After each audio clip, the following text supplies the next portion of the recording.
Assalamualaikum warahmatullahi wabarakatuh. Perkenalkan, nama saya Mela Dusri Ayu dari Program Studi Komputerisasi Akuntansi Fakultas Vokasi Universitas Bina Dharma Palembang. Baiklah, di sini saya akan mempresentasikan tugas akhir saya yang berjudul Analisis dan Perancangan Prosedur Pengiriman Barang Retur pada e-commerce di PT Tiki JNE Palembang. Latar belakang, pada era modern saat ini, sektor jasa telah mengalami peningkatan yang sangat pesat dibandingkan dengan dekade sebelumnya. Perkembangan pada sektor jasa dapat dilihat dari semakin meningkatnya kebutuhan konsumen akan berbagai industri dan sektor jasa. Keberadaan penyedia jasa kurir mampu menunjang kebutuhan para pelaku bisnis karena dapat mengirimkan barang kepada pelanggan yang baik berada di dekat lokasi usaha maupun yang berada jauh di luar daerah operasional perusahaan tersebut, sehingga dapat memperluas cakupan pasar yang secara otomatis akan meningkatkan keuntungan dari perusahaan. Salah satu perusahaan yang ada di Palembang adalah PT Tiki JNE. Perusahaan melakukan pengiriman barang tentunya mengalami permasalahan seperti kerusakan atau kecacatan barang yang menyebabkan adanya retur. Kerusakan dan kecacatan barang dapat berdampak pada kerugian perusahaan jika sistem pengembalian barang tidak diterapkan dengan baik. Prosedur sistem retur penjualan yang baik meliputi prosedur pengiriman barang dan pencatatan retur. Adapun rumusan masalahnya yaitu: yang pertama, bagaimana proses retur barang di PT Tiki JNE Palembang. Yang kedua, bagaimana rancangan yang dapat mempermudah proses retur barang di PT Tiki JNE Palembang. Batasan masalah, agar pembahasan dalam penulisan ini dapat terarah dan tidak menyimpang dari permasalahan yang ada, serta lebih memudahkan penulis dalam melakukan penulisan, maka hanya membatasi pada menganalisis dan merancang sistem retur yang sedang berlangsung pada saat ini. Adapun tujuan dari penelitian ini yaitu: yang pertama, membuat perancangan aplikasi berbasis web untuk membantu perkembangan aplikasi di PT Tiki JNE Palembang. Yang kedua, dapat mempermudah menangani proses retur barang. Adapun metodologi penelitiannya yaitu: lokasi penelitian yang dilakukan oleh saya bertempat di Jalan Irigasi Pak Jo Palembang.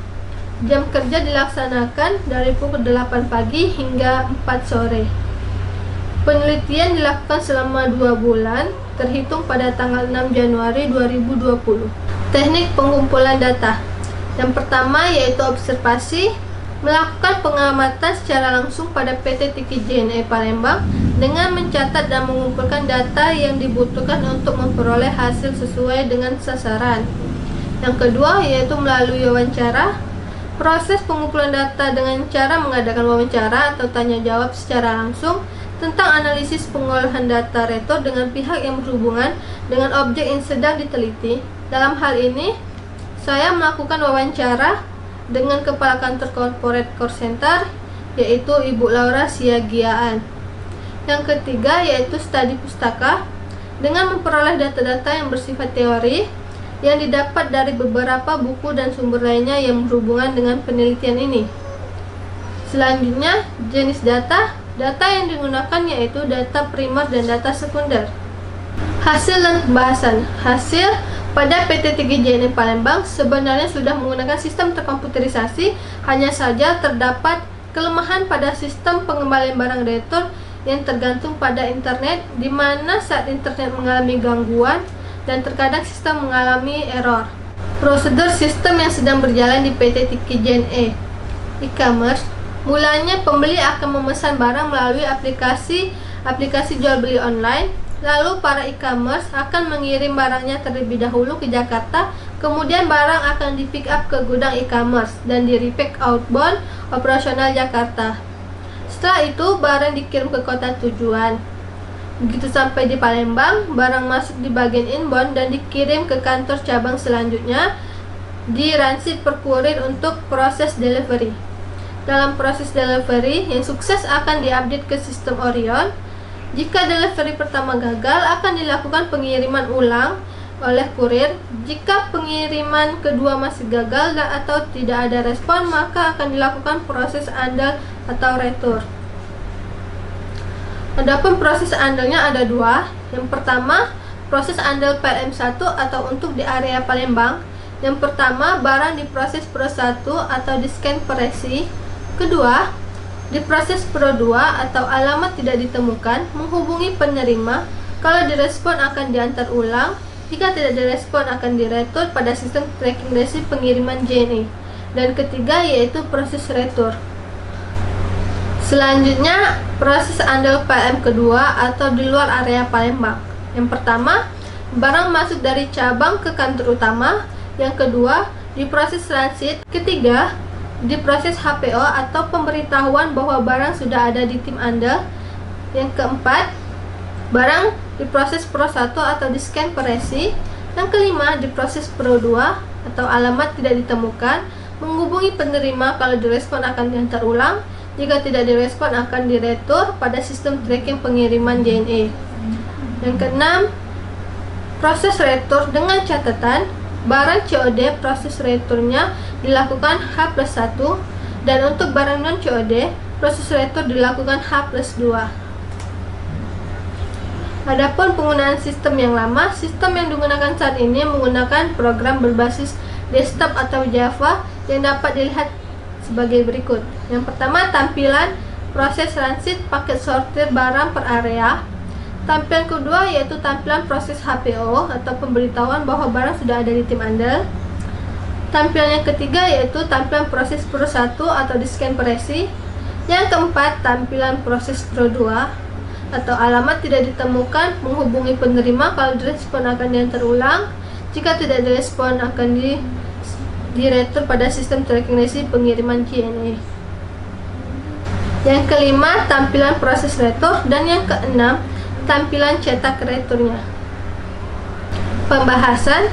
Telah diketahui bahwa sistem yang digunakan sebelumnya menggunakan program atau aplikasi berbasis desktop, sehingga hanya dapat diakses oleh personal komputer yang telah ditambahkan program retur tersebut, sehingga memerlukan beberapa waktu untuk memproses barang yang dilakukan pengiriman dan tidak sesuai karyawan dilengkapi personal komputer untuk melakukan proses entry data tersebut. Maka dari itu, dilakukan proses perencanaan dan perancangan sistem retur PT Tiki JNE Palembang berbasis website yang dapat diakses melalui berbagai platform saat ini, sehingga dapat mempermudah suatu pengerjaan entry data pada perusahaan. Dari hasil tersebut telah menghasilkan aplikasi retur berbasis website yang dapat dilihat sebagai berikut. Yang pertama, tampilan halaman login. Setelah pengguna login, maka masuk ke halaman dashboard. Di sana ada tampilan data customer, data pengiriman, dan data pengembalian barang. Selanjutnya, pengguna akan mengklik halaman data customer seperti di sini. Setelah itu, lalu pengguna akan menginput data customer. Setelah menginput data customer, selanjutnya yang dilakukan yaitu menginput data pengiriman. Dapat dilihat tampilan halaman pengirimannya seperti ini. Setelah diinput, pengguna akan memproses retur dan sudah diproses akan tampillah halaman detail retur ini. Setelah dilihat benar atau tidaknya, kita akan print halaman tersebut dan tampillah output retur sebagai berikut. Kesimpulan dan saran. Kesimpulannya yaitu yang pertama, sistem ini bertujuan untuk mempermudah proses dalam meretur barang dengan lebih leluasa, dan dari hasil analisis sistem yang telah dijalankan, perusahaan selama ini juga telah menggunakan sistem yang baik karena data pengelolaan tidak dilakukan secara manual atau menggunakan sistem yang terkomputerisasi dengan baik. Yang kedua, aplikasi berbasis web ini dibangun menggunakan bahasa pemrograman HTML, CSS, PHP, dan database MySQL. Adapun saran, yang pertama, sistem ini perlu pengoptimalisasian yang lebih dikarenakan sistem ini tidak bergantung pada internet. Yang kedua, sistem terfokus pada meretur barang saja dan dapat dikembangkan lagi jika PT Tiki JNE ingin menggunakan untuk hal lainnya. Yang ketiga, Diperlukan sosialisasi dan promosi lebih lanjut oleh pihak PT Tinggi JNE Palembang agar sistem ini dapat digunakan oleh semua pekerja dan dirasakan manfaatnya bagi pekerja tersebut. Yang keempat, untuk pemeliharaan aplikasi ini perlu adanya evaluasi secara rutin sehingga dapat dilihat apakah perlu diadakannya perbaikan atau penyempurnaan kembali. Sekian presentasi dari saya. Apabila ada kata-kata yang salah, saya mohon maaf, dan kepada Allah saya mohon ampun. Wabillahi taufiq wal hidayah. Wassalamualaikum warahmatullahi wabarakatuh.